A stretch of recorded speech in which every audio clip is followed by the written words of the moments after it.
ಆತ್ಮೀಯ ಸರ್ಕಾರಿ ನೌಕರರೇ, ನಿವೃತ್ತ ಸರ್ಕಾರಿ ನೌಕರರೇ, ಪಿಂಚಣಿದಾರರೇ, ಗುತ್ತಿಗೆ ನೌಕರರೇ ಹಾಗೂ ಅನುದಾನಿತ ನೌಕರರೇ, ನಿಮ್ಮೆಲ್ಲರ ಪ್ರಾಬ್ಲಮ್ಗಳನ್ನು ಲೀಗಲ್ ಆಗಿ ಸಾಲ್ವ್ ಮಾಡ್ಕೊಳ್ಳೋಂಥ ಸರ್ಕಾರಿ ನೌಕರ ಮಿತ್ರ ಯೂಟ್ಯೂಬ್ ಚಾನಲ್ಗೆ ತಮಗೆಲ್ಲರಿಗೂ ಸ್ವಾಗತ. ಸ್ನೇಹಿತರೆ, ತಮಗೆಲ್ಲರಿಗೂ ಗೊತ್ತಿರೋ ಹಾಗೆ ನಾಳೆ 16ನೇ ತಾರೀಕು ಕರ್ನಾಟಕ ರಾಜ್ಯದ ಬಜೆಟ್ ಮಂಡನೆ ಆಗಲಿದೆ.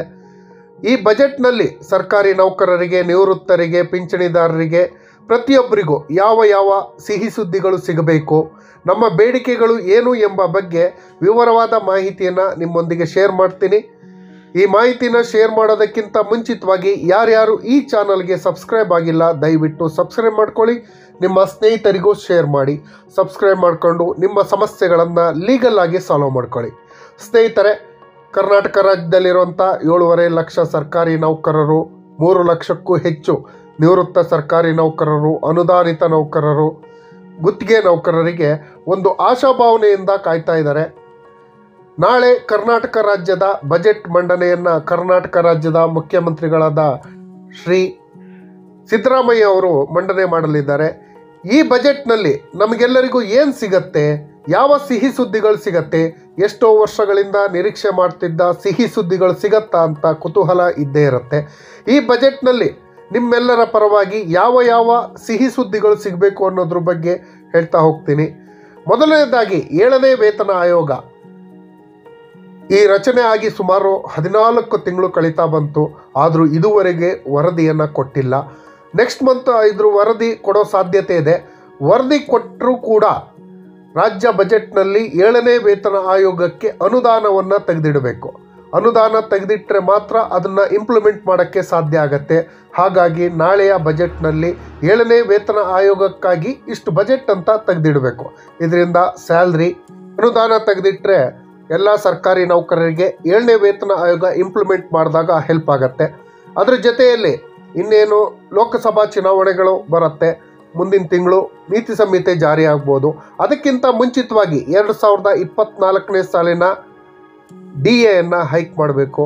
4% DA ಹೈಕ್ ಮಾಡಿ ಸರ್ಕಾರಿ ನೌಕರರಿಗೆ ಬೆಲೆ ಏರಿಕೆಯಿಂದ ರಕ್ಷಣೆ ಮಾಡಬೇಕು ಅಂತ ಸರ್ಕಾರದಲ್ಲಿ ಕೇಳ್ತೀನಿ. ಇದಕ್ಕಾಗಿ ಬಜೆಟ್ನಲ್ಲಿ ಅನುದಾನವನ್ನು ತೆಗೆದಿಡಬೇಕು. ಎಲ್ಲದಕ್ಕಿಂತ ಪ್ರಮುಖ ಬೇಡಿಕೆ, ಸುಮಾರು 3-4 ವರ್ಷಗಳಿಂದ ನಾವು ಬೇಡಿಕೆ ಸಲ್ಲಿಸ್ತಾನೇ ಇದ್ದೀವಿ. ಕರೋನಾ ಕಾಲದಲ್ಲಿಂದ ಏನು ತಡೆ ಹಿಡಿಯಲಾದಂಥ 18 ತಿಂಗಳ DAಯನ್ನು ತಕ್ಷಣ ಮಂಜೂರು ಮಾಡಬೇಕು. ಇದರಿಂದ ಎಲ್ಲ ಸರ್ಕಾರಿ ನೌಕರರಿಗೆ, ನಿವೃತ್ತ ಸರ್ಕಾರಿ ನೌಕರರಿಗೆ ಹೆಲ್ಪ್ ಆಗುತ್ತೆ. ಈ ಬಗ್ಗೆ ಬಜೆಟ್ನಲ್ಲಿ ಪ್ರಸ್ತಾಪ ಮಾಡಬೇಕು ಅನ್ನೋದು ಮತ್ತೊಂದು ಬೇಡಿಕೆ. ಎಲ್ಲದಕ್ಕಿಂತ ಹೆಚ್ಚಾಗಿ ಸರ್ಕಾರಿ ನೌಕರರಿಗೆ ಕ್ಯಾಶ್ಲೆಸ್ ಟ್ರೀಟ್ಮೆಂಟು ಕರ್ನಾಟಕ ಆರೋಗ್ಯ ಸಂಜೀವಿನಿ ಯೋಜನೆ ಇದುವರೆಗೆ ಇಂಪ್ಲಿಮೆಂಟ್ ಆಗಿಲ್ಲ. ಅದನ್ನು ತಕ್ಷಣ ಇಂಪ್ಲಿಮೆಂಟ್ ಮಾಡಬೇಕು. ಇದರಿಂದ ಸರ್ಕಾರಿ ನೌಕರರು ಹಾಗೂ ಅವರ ಕುಟುಂಬ ವರ್ಗದವರಿಗೆ ಕ್ಯಾಶ್ಲೆಸ್ ಟ್ರೀಟ್ಮೆಂಟ್ ತಗೊಳ್ಳೋಕ್ಕೆ ಹೆಲ್ಪ್ ಆಗುತ್ತೆ. ಈ ಬಗ್ಗೆ ಸರ್ಕಾರ ಗಮನ ಹರಿಸಿ ಬಜೆಟ್ನಲ್ಲಿ ಇದನ್ನು ಘೋಷಣೆ ಮಾಡಬೇಕು ಅಂತ ಕೇಳ್ಕೊಳ್ತೀನಿ. ಎಲ್ಲದಕ್ಕಿಂತ ಮುಖ್ಯವಾದ ಬೇಡಿಕೆ ಅಂತ ಹೇಳಿದ್ರೆ, ಸುಮಾರು 15 ವರ್ಷಗಳಿಂದ ಹೋರಾಟ ಮಾಡ್ತಾ ಇರೋಂಥ NPS ನೌಕರರದು. ಮೊನ್ನೆ 13,000 ಜನಕ್ಕೆ NPSಯಿಂದ OPS ಮಾಡುವಂಥ ಆದೇಶ ಸ್ವಾಗತಾರ್ಹ. ಅದರ ಜೊತೆಯಲ್ಲಿ ಎಲ್ಲ NPS ನೌಕರರಿಗೂ ಕೂಡ OPS ಜಾರಿಯಾಗಬೇಕು. ಆ ನೌಕರರ ನಿವೃತ್ತಿಯ ಜೀವನ ಉತ್ತಮವಾಗುವಂತೆ ಸರ್ಕಾರ ನೋಡ್ಕೊಬೇಕು. ಈ ಬಗ್ಗೆ ಬಜೆಟ್ನಲ್ಲಿ ಘೋಷಣೆ ಮಾಡಬೇಕು ಅಂತ ಹೇಳಿ ಸರ್ಕಾರದಲ್ಲಿ ಕೋರ್ತೀನಿ. ಅದರ ಜೊತೆಯಲ್ಲಿ ಸರ್ಕಾರಿ ನೌಕರರಿಗೆ ವಸತಿ ಯೋಜನೆಗಳನ್ನು ಜಾರಿ ಮಾಡಬೇಕು. ಈಗಿನ ಬೆಲೆ ಏರಿಕೆಯಲ್ಲಿ ಒಂದು ಸೈಟ್ ಖರೀದಿ ಮಾಡೋದು ಎಷ್ಟು ಕಷ್ಟ ಅಂತ ಗೊತ್ತಿದೆ. ಅದಕ್ಕಾಗಿ ಸರ್ಕಾರವೇ ಸರ್ಕಾರಿ ನೌಕರರಿಗಾಗಿ ಕೆಲವೊಂದು ಬಡಾವಣೆಗಳನ್ನು ಮಾಡಿ ಆ ಬಡಾವಣೆಯಲ್ಲಿ ರಿಯಾಯಿತಿ ದರದಲ್ಲಿ ನಿವೇಶನಗಳನ್ನು ಹಂಚಿಕೆ ಮಾಡಬೇಕು ಅಂತ ಕೋರ್ತೀನಿ. ನಿವೃತ್ತ ಸರ್ಕಾರಿ ನೌಕರರಿಗೆ ಪೆನ್ಷನನ್ನು ಹೈಕ್ ಮಾಡಬೇಕು. ಏಜ್ ಬೇಸ್ಡ್ ಪೆನ್ಷನ್ ಪ್ಲಾನನ್ನು ಜಾರಿ ಮಾಡಬೇಕು ಅಂತ ಹೇಳಿ ಸರ್ಕಾರದಲ್ಲಿ ಕೋರ್ತೀವಿ. ಎಲ್ಲದಕ್ಕಿಂತ ಮುಖ್ಯವಾಗಿ ಹಿರಿಯ ನಾಗರಿಕರು ಹಾಗೂ ನಿವೃತ್ತ ನೌಕರರ ಆರೋಗ್ಯದ ದೃಷ್ಟಿಯಿಂದ ಅವರಿಗೂ ಕೂಡ ಕರ್ನಾಟಕ ಆರೋಗ್ಯ ಸಂಜೀವಿನಿ ಕ್ಯಾಶ್ಲೆಸ್ ಟ್ರೀಟ್ಮೆಂಟನ್ನು ಇಂಪ್ಲಿಮೆಂಟ್ ಮಾಡಬೇಕು ಅಂತ ಕೇಳ್ತೀನಿ. ಗುತ್ತಿಗೆ ಸರ್ಕಾರಿ ನೌಕರರಿಗೆ 10 ವರ್ಷಕ್ಕಿಂತ ಹೆಚ್ಚು ಕಾಲ ಕೆಲಸ ಮಾಡಿದಂಥ ಎಲ್ಲ ಗುತ್ತಿಗೆ ಸರ್ಕಾರಿ ನೌಕರರನ್ನು ಕಾಯಂಗೊಳಿಸಿ ಅವರಿಗೂ ಸರ್ಕಾರಿ ಉದ್ಯೋಗ ನೀಡುವಂತೆ ಆದೇಶ ಆಗಬೇಕು ಅಂತ ಸರ್ಕಾರದಲ್ಲಿ ಮನವಿ ಮಾಡ್ಕೊಳ್ತೀನಿ. ಡಿ ದರ್ಜೆ ನೌಕರರನ್ನ ಅವರ ವಿದ್ಯಾರ್ಹತೆಯ ಆಧಾರದಲ್ಲಿ ಸಿ ದರ್ಜೆಗೆ ಪ್ರಮೋಷನ್ ಕೊಡೋಂಥ ಪದ್ಧತಿಯನ್ನು ಮಾಡಬೇಕು.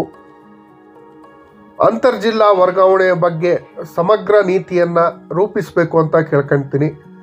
ಅನುದಾನಿತ ಶಿಕ್ಷಣ ಸಂಸ್ಥೆಗಳು ಹಾಗೂ ನೌಕರರಿಗೆ ಕೂಡ ಕರ್ನಾಟಕ ಆರೋಗ್ಯ ಸಂಜೀವಿನಿ ಕ್ಯಾಶ್ಲೆಸ್ ಟ್ರೀಟ್ಮೆಂಟನ್ನು ಇಂಪ್ಲಿಮೆಂಟ್ ಮಾಡಬೇಕು. ಅವರಿಗೆ ನಿಶ್ಚಿತ ಪಿಂಚಣಿ ಯೋಜನೆಯನ್ನು ಜಾರಿ ಮಾಡಬೇಕು. ಅವರನ್ನು ಸರ್ಕಾರಿ ನೌಕರರಂತೆ ಕಾಣಬೇಕು ಅಂತ ಕೇಳ್ಕೊಳ್ತೀನಿ. ಅದೇ ರೀತಿ KSRTC ನೌಕರರಿಗೂ ಕೂಡ ಸರ್ಕಾರಿ ನೌಕರರು ಅಂತ ಕನ್ಸಿಡರ್ ಮಾಡಿ ಅವರಿಗೂ ಕೂಡ ಪಿಂಚಣಿ ಸಿಗುವಂಥ ವ್ಯವಸ್ಥೆಗಳು ಆಗಬೇಕು ಅಂತ ಹೇಳಿ ಸರ್ಕಾರದಲ್ಲಿ ಮನವಿ ಮಾಡ್ಕೊಳ್ತೀನಿ. ಈ ಎಲ್ಲ ಮನವಿಯ ಜೊತೆಯಲ್ಲಿ ನಿಮ್ಮದೇನಾದರೂ ಎಕ್ಸ್ಟ್ರಾ ಬೇಡಿಕೆಗಳಿದ್ದರೆ ದಯವಿಟ್ಟು ಕಾಮೆಂಟ್ ಬಾಕ್ಸ್ನಲ್ಲಿ ತಿಳಿಸಿ, ಅದನ್ನು ಕೂಡ ಸರ್ಕಾರಕ್ಕೆ ಸಲ್ಲಿಸುವಂಥ ಕೆಲಸವನ್ನು ಮಾಡ್ತೀವಿ. ಈ ವಿಡಿಯೋ ನೋಡಿದ್ದಕ್ಕೆ ಇದೇ ರೀತಿ ನಾಳೆ ಬಜೆಟಲ್ಲಿ ಏನು ಸಿಗತ್ತೆ ಏನು ಸಿಗಲ್ಲ ಅಂತ ಕುತೂಹಲದಿಂದ ನೋಡೋಣ. ಈ ವಿಡಿಯೋ ಇಷ್ಟ ಆಗಿದ್ದರೆ ದಯವಿಟ್ಟು ಸಬ್ಸ್ಕ್ರೈಬ್ ಮಾಡ್ಕೊಳ್ಳಿ, ನಿಮ್ಮ ಸಮಸ್ಯೆಗಳಿದ್ದರೆ ಸಾಲ್ವ್ ಮಾಡ್ಕೊಳ್ಳಿ ಅಂತ ಕೇಳ್ಕೊಳ್ತೀನಿ.